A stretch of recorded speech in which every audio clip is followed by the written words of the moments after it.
જય દશામાં મિત્રો, આપણે અત્યારે જો પાછળ ડાલુ પાર્ક કરી દીધું છે અથવા આપણે દશામાને લઈને આપણે પધરાવા જવાના છીએ. સાબરમતી નદી છે તો મિત્રો બનાવી રહેજો ને. ખૂબ ભીડ છે એટલે મેં એ ડાલુ શરૂઆતમાં જ પાર્ક કરવું પડે. અહીંથી આપણને કિલોમીટર ચાલીને જવાનું છે તો જોઈએ કેટલા ભક્તો આવે છે માના દર્શન કરવા અને પધરાવા.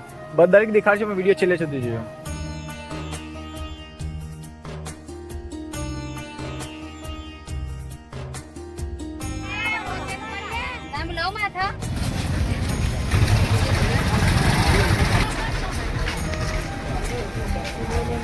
તો જો મિત્રો પાછળ ખૂબ જ ટ્રાફિક છે, કારણ કે ખૂબ બધા ભક્તો અહીં દશામાની મૂર્તિઓ લઈને પધરાવા આવ્યા છે એટલે અત્યારે ખૂબ જ ટ્રાફિક છે અને ચાલવાની પણ જગ્યા નહીં એવું વાતાવરણ થઈ. આ જો સામે જાય છે નદી તરફ રસ્તો છે અને ત્યાં આગળ અત્યારે ખૂબ જ બ્લોક છે અને આ સાઈડ પણ એવું જ વાતાવરણ છે. જો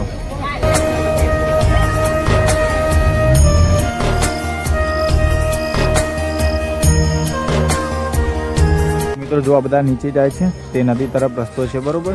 લગભગ અહીંથી અડધો કિલોમીટર જેવો એક આ રસ્તો છે, ત્યાં આગળ બધા જઈશું દશામાન લઈને.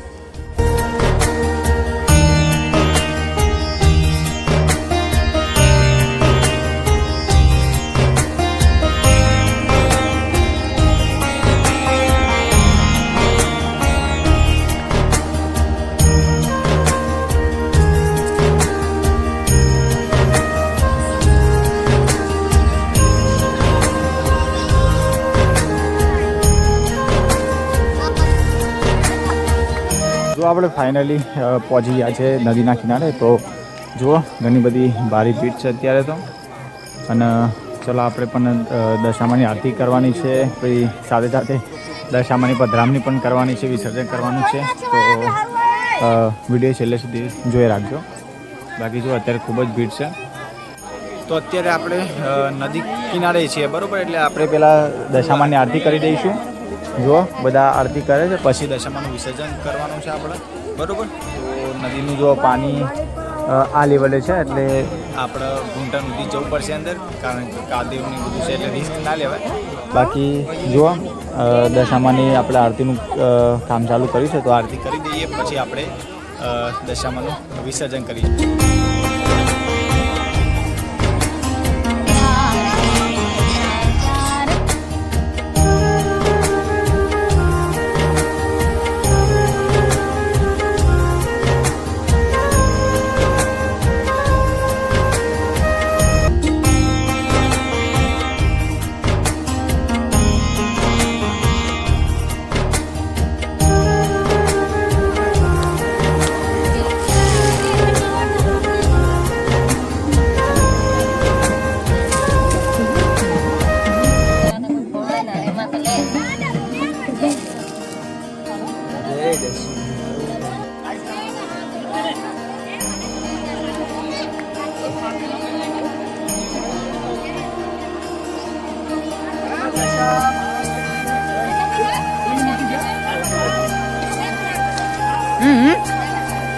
તો જુઓ મિત્રો પાછળ સાબરમતી નદી જો આપણે આરતી થઈ ગઈ છે તો દશામાને આપણે હવે પધરાવા માટે લઈને આવ્યા છે. અને જુઓ ઘણા બધા ભક્તોએ એમની મૂર્તિ પધરાવી નાખી છે અને હવે આપણે પણ પધરાવીશું. અને મિત્રો દશામાના 10 દિવસ આપણે ખૂબ જ આનંદ મંગલ અને બહુ જ આનંદથી આપણે આ 10 દિવસ વિતાવ્યા છે. અને છેલ્લો દિવસ થોડો દુઃખદ કહેવાય.